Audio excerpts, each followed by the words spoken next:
বিরুদ্ধে থাকবেন? আপনারা কি দেশকে সংস্কার করার জন্য ঐক্যবদ্ধ থাকবেন?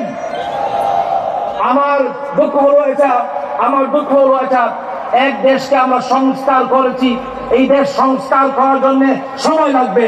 কিছু কিছু লোক এই সময় দিচ্ছে না, তারা এখনই চায় গদিতে আসতে, তারা এখনই চায় দেশকে গঠন করতে। আমরা এর বিরোধিতা করবই। আমরা চাই দেশ সংস্কার হোক, এবং আমরা চাই যারা চাই গদি নিতে তোমরা দাঁড়াও, দেশ সংস্কার পথে হোক। তো আমি আপনাদেরকে বলবো, ধৈর্য হারা হবেন না। আপনার সময় তো আমরা